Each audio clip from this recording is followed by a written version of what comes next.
الحمد لله رب العالمين والصلاة والسلام على سيد الأنبياء وخاتم النبيين وعلى آله وأصحابه أجمعين. أما بعد فأعوذ بالله من الشيطان الرجيم. بسم الله الرحمن الرحيم.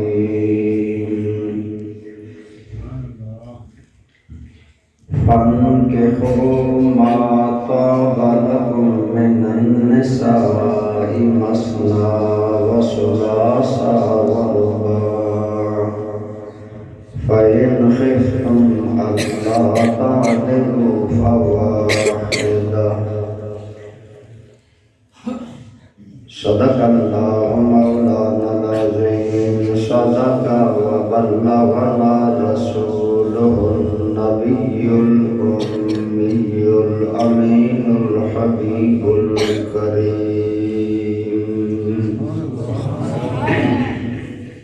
درود پاک. اللهم صل على سيدنا ومولانا محمد وعلى آل سيدنا ومولانا محمد وبارك وسلم عليه. الصلاة والسلام عليك يا سيدي يا رسول الله وعلى آلك وأصحابك يا حبيب الله.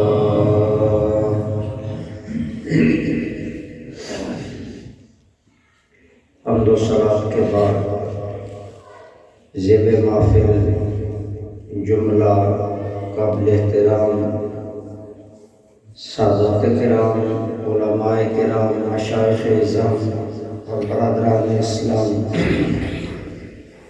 آپ اور میں جس محفل میں حاضر ہیں اور ہمارے میزبان جناب چودھری محمد خان اینڈ سنز اپنے بیٹے محمد عرفان کی شادی کے سلسلہ میں جو منعقد کر رہے محفل، ہم اس میں حاضر ہیں. دعا ہے اللہ تعالیٰ اس عزیز کی اس ازدواجی زندگی کو ان کے لیے اور ان کے سارے خاندان کے لیے باعث خیر و برکت بنائے. دوستان گرامی قدر، آپ اور میں، ہم سب کی زندگی کا مقصد اللہ کی عبادت ہے. اللہ تعالیٰ نے قرآن کریم میں ارشاد فرمایا وَمَا خَلَقْتُ الْجِنَّ وَالْإِنسَ إِلَّا لِيَعْبُدُونِ. میں نے جن اور انسان کو نہیں پیدا کیا مگر صرف اپنی عبادت کے لیے. اللہ تعالیٰ نے ہمیں اپنی بندگی اور عبادت کے لیے پیدا کیا ہے. ہماری زندگی کا مقصد، تخلیق کا مقصد اللہ کی عبادت ہے. لہذا ہمیں ہر حال میں اپنے رب کی عبادت کرنی چاہیے. لیکن آج جو بات میں عرض کرنا چاہتا ہوں وہ قابل توجہ یہ ہے کہ ہماری زندگی کا مقصد اللہ کی عبادت ہے، لیکن عموماً ہم نے سمجھ رکھا ہے کہ عبادت نماز کا نام ہے، عبادت روزے کا نام ہے، عبادت حج زکوٰۃ، بس یہ عبادت ہے. مسجد میں حاضر ہو عبادت ہے، اعتکاف بیٹھے تسبیح پڑھے یہ عبادت ہے. نہیں دوستان گرامی قدر، عبادت کا دائرہ اس سے بھی زیادہ وسیع ہے. بے شک نماز عبادت ہے، بے شک روزہ عبادت ہے، زکوٰۃ، حج، اعتکاف ذکر الہی، یہ سب عبادات ہیں، میں انکار نہیں کرتا، لیکن عبادت کا دائرہ اور زیادہ وسیع ہے، اور وہ یہ ہے کہ اللہ تعالیٰ نے ہمیں، آپ کو اور مجھے اپنی عبادت کے لیے پیدا کیا۔ اب ہم ساری زندگی مسجد میں تو نہیں بیٹھے رہیں گے نا، ہم بازار میں بھی جائیں گے، خریداری بھی کریں گے، ہم زمینداری بھی کریں گے، ہم کاروبار بھی کریں گے، ہم ملازمتیں بھی کرتے ہیں، ہم زندگی میں بہت سارے کام کرتے ہیں، لیکن عبادت کا معنی کیا ہے؟ عبادت کا اصل معنی یہ ہے کہ آپ جو بھی کام کریں، جب وہ کام اللہ تعالیٰ اور اللہ تعالیٰ کے رسول کریم صلی اللہ علیہ وآلہ وسلم ان کی اطاعت میں جو بھی کام ہم کریں گے وہی اللہ کی عبادت ہے۔ سبحان اللہ۔ ایک بندہ مومن اللہ رسول کی اطاعت میں جو کام کرتا ہے وہ عبادت ہے، خواہ وہ کوئی کام نہیں۔ مثلا میں تقریر کر رہا ہوں، اگر میں تقریر اللہ رسول کی اطاعت میں کروں، قرآن و سنت میں رہ کر کروں تو یہ تقریر عبادت ہے، اور اگر میں تقریر قرآن و سنت سے باہر نکل کر کروں اور اللہ رسول کی اطاعت سے ہٹ کر کروں تو یہی میری تقریر عبادت نہیں ہوگی، یہی تقریر خدا کی بغاوت ہوگی۔ تو دوستان گرامی قدر، اللہ تعالیٰ نے ہمیں اپنی عبادت کے لیے پیدا فرمایا۔ آج شرمی قسمت مسلمانوں نے عبادت ان چند عملوں کو سمجھ لیا، باقی پوری زندگی سے اللہ کو نکال دیا۔ ہماری زندگی میں اللہ ہے ہی نہیں، شادی میں، فوتگی میں، غمی میں، خوشی میں ہم اپنی مرضی کرتے ہیں۔ نہیں دوستان گرامی قدر، عبادت یہ ہے زندگی کا کوئی بھی مرحلہ آئے، غمی ہو، آپ غمی اللہ رسول کی اطاعت میں گزارے، وہ آپ کی غمی آپ کے لیے عبادت بن جائے۔ حدیث پاک میں آتا ہے جس آدمی کا کوئی پیارا فوت ہو جائے اور وہ پہلے لمحے، اب آپ کو یہ تو پتہ ہے نا، جب پہلے لمحے فوتگی کی خبر ملتی ہے کتنا صدمہ ہوتا ہے، کتنا ٹارچر ہوتا ہے ذہن پر، پہلے لمحے صدمہ بہت زیادہ ہوتا ہے۔ میرے آقا کریم اور اس حدیث کے راوی ہیں امام زین العابدین۔ امام زین العابدین روایت کرتے ہیں امام حسین سے، امام حسین روایت کرتے ہیں مولا علی سے، اور مولا علی روایت کرتے ہیں رسول اللہ سے۔ علماء نے فرمایا یہ حدیث، اس کا سلسلہ رامیوں کا بھی سنہری ہے، سارے آلے ہیں۔ امام زین العابدین کیا فرماتے ہیں؟ آپ فرماتے ہیں میں نے اپنے ابا جان امام حسین سے سنا، امام حسین نے حضرت علی مرتضی شیر خدا سے سنا، حضرت علی نے رسول اللہ سے سنا، فرمایا سرکار کریم صلی اللہ علیہ وسلم نے فرمایا جب بندہ مومن کو پہلے لمحے صدمہ پہنچتا ہے، اگر وہ صبر کرتا ہے تو پوری زندگی میں صدمے کا اثر کم ہو جائے گا، لیکن پوری زندگی میں بندہ مومن کو جب بھی وہ مصیبت یاد آئے، بندے کے صدمے میں کمی آ جائے گی، مومن کے اجر میں کوئی کمی نہیں آئے گی۔ سبحان اللہ۔ اب جان لینا اللہ کا کام ہے، ہماری فوتگی ہوتی ہے، ہم کیا کرتے ہیں؟ ماتم شروع کر دیتے ہیں، نوخانی شروع کر دیتے ہیں، مسیح خانی شروع ہو جاتی ہے، عجیب باتیں ہو جاتی ہیں، ہم اللہ کے نافرمان بن جاتے ہیں۔ اگر ہماری فوتگی اللہ رسول کی اطاعت میں ہو، ہم صبر کریں، ہم حوصلہ کریں، آنکھوں سے آنسو بہانا منع نہیں ہے، یہ رحمت ہے۔ سرکار کریم صلی اللہ علیہ وسلم، آپ کے ایک بیٹے فوت ہوئے، آپ کی آنکھوں میں آنسو تھے، ایک آدمی کہنے لگا تب کی یا رسول اللہ، یا رسول اللہ کیا آپ بھی روتے ہیں؟ آپ نے فرمایا من لا یرحم لا یرحم، جو کسی پر رحم نہیں کرتا اس پر رحم نہیں کیا جائے. میں بتانا یہ چاہتا ہوں غمی ہو خوشی ہو، ہم اگر وہ غمی اور خوشی اللہ رسول کی اطاعت میں گزاریں گے تو ہماری وہ غمی اور خوشی کی عبادت ہے. یہ بندہ مومن کی زندگی ہے. کوئی آپ عمل کرے، مثلا ایک آدمی مجھے کہنے لگا جی کہ ہمارے امام مسجد صاحب نے دکان بنا دی. میں نے کہا پھر؟ کہتے ہیں اب آپ بتائیں اس کے پیچھے ہماری نماز ہوتی ہے کہ نہیں؟ انہوں نے دکان بنا لی ہے. میں نے کہا کیوں نہیں ہوتی؟ کہنے لگے جی وہ کام تو لیں گے، دکان پر بیٹھیں گے، بات اوپر نیچے کریں گے، ہماری نماز ہو جائے گی.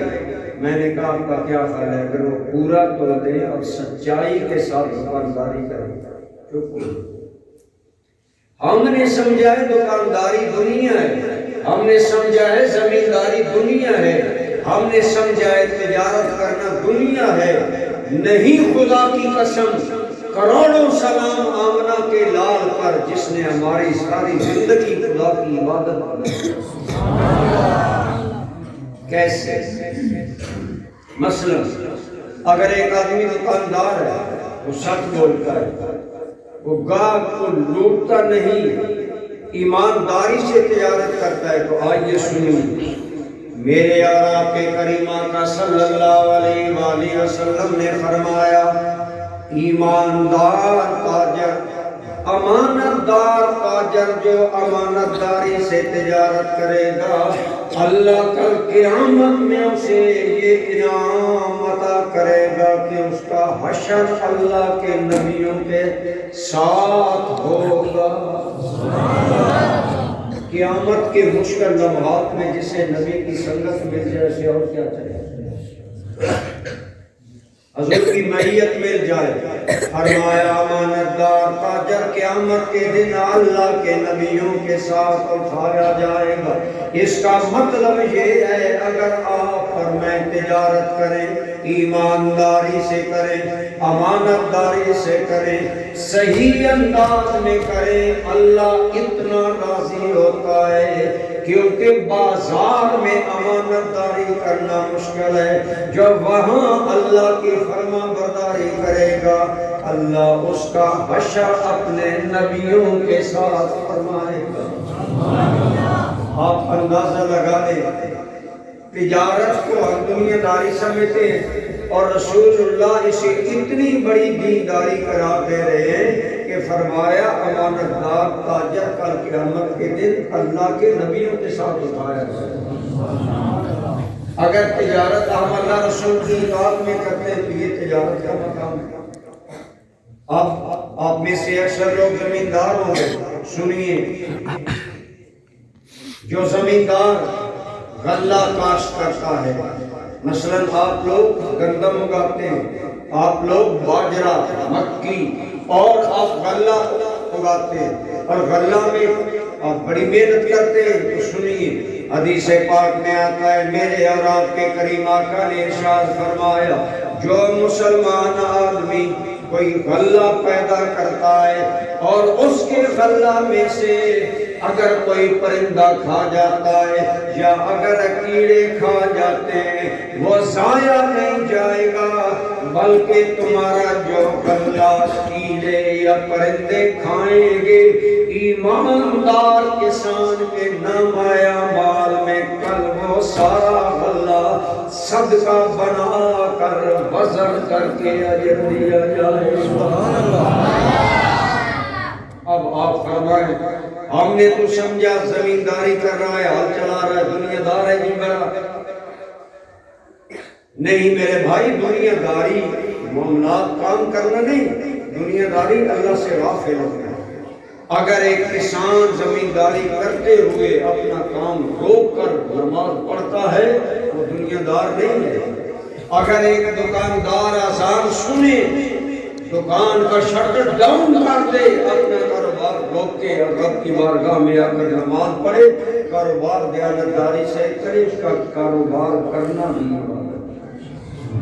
میں سمجھانا یہ چاہتا ہوں آپ کی اور میری زندگی کا مقصد ہے اللہ کی عبادت، اور جو بھی کام ہم اللہ کی اطاعت میں کریں گے وہ اللہ کی عبادت ہوگی. خواہ وہ تقریر ہو، خواہ وہ گفتگو ہو، خواہ وہ کاروبار ہو، خواہ وہ ملازمت ہو، خواہ وہ تجارت ہو، جو بھی کام آپ اللہ رسول کی اطاعت میں کریں گے وہی آپ کو رب کے قریب کر دے گا، عمل رب کے قریب کر دے گا، اور وہی آپ کا عمل رب کی عبادت بن جائے گا۔ سرکار سے مسافر کر رہے لوگ مل رہے تھے، یہاں جیسے آپ علماء سے ملتے ہیں، سرکار سے مسافر آ رہا ہے، لوگ مل رہے ہیں۔ ایک آدمی نے جب ہاتھ ملایا نا، اس کا ہاتھ کھردرا تھا، جسے پنجابی میں کھردرا تھا ہاتھ۔ سرکار دو عالم صلی اللہ علیہ وسلم نے مزدور کا ہاتھ تھام لیا، فرمایا تیرا ہاتھ کھردرا ہے، کیا وجہ ہے؟ عرض کرنے لگا یا رسول اللہ انی اکسب بیدیا، میں اپنے ہاتھوں سے روزی کمایا کرتا ہوں، ہاتھ سے کام کرتا ہوں۔ واضح بات ہے، مزدور ہاتھ سے پتھر کے ٹکڑے کرتا ہے، پتھر کوٹا کرتا ہے، مزدور مشکل کام کرتا ہے۔ کھردرے ہاتھ والے مزدور کا ہاتھ نبی رحمت نے تھام لیا۔ جب اس نے عرض کیا یا رسول اللہ کہیے صلی اللہ علیہ وآلہ وسلم، جب عرض کیا آقا میں اپنے ہاتھ سے کمائی کھاتا ہوں، میرے کریم نے فرمایا لوگوں سن لو، القاسم حبیب اللہ، جو ہاتھ سے کمائی کھایا کرتا ہے وہ اللہ کا محبوب ہوتا ہے۔ سبحان اللہ، وہ اللہ کا پیارا ہوتا ہے۔ ہم کو مزدور سے سلام نہیں لیتے، امیر آدمی مزدور کو اچھا نہیں سمجھتے، نبیوں کے سردار ہیں، رسولوں کے تاجدار ہیں۔ مزدور کا ہاتھ تھاما اور ارشاد فرمایا کہ ہاتھ کی کمائی کرنے والا آدمی اللہ کا محبوب ہوتا ہے۔ میں یہ چند مثالیں آپ سے عرض کر رہا ہوں کہ جو بھی کام اللہ رسول کی اطاعت میں کیا جائے وہ اللہ کی اطاعت ہوتا ہے۔ بولی کیا ہوتا ہے؟ اور جو بھی کام اللہ کی نافرمانی اور اللہ کے رسول کی نافرمانی میں ہوگا وہی کام بغاوت بن جائے گا۔ میں نے آپ کو عرض کیا اگر ایک مقرر قرآن کی آیت پڑھ کر ترجمہ غلط کرتا ہے وہ عبادت نہیں، وہ بغاوت ہے، وہ اللہ کا نافرمان ہے، وہ اللہ کو ناراض کر رہا ہے۔ جب اسی طرح اگر ایک آدمی، میں آپ کو اور مثال دوں، آپ کو بات یقیناً سمجھ، ایک آدمی اس وقت اٹھ کر کھڑا ہو کر کہتے 4 رکعت نماز ظہر میں ادا کر رہا ہوں، کیا اس کی نماز ہو جائے گی؟ بولے نماز پڑھ رہے ہیں، لیکن آپ کہیں گے اللہ نے جو ظہر کا وقت بنایا ہے وہ یہ نہیں ہے، یہ تو عشاء کا وقت ہے، تو اللہ کے حکم کی خلاف ورزی کر رہا ہے، تیری کوئی نماز نہیں۔ معلوم ہوا نماز جیسا پاکیزہ عمل اگر اللہ رسول کی اطاعت میں نہیں ہے تو وہ عبادت نہیں ہے، وہ بغاوت ہے۔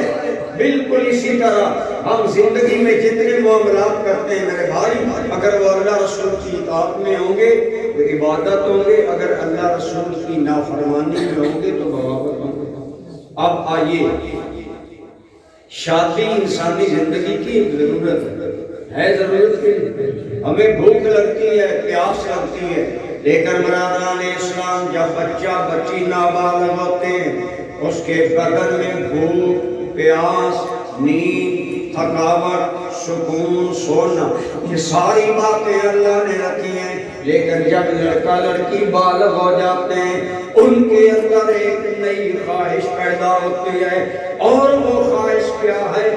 فطرت کے اندر ہے کہ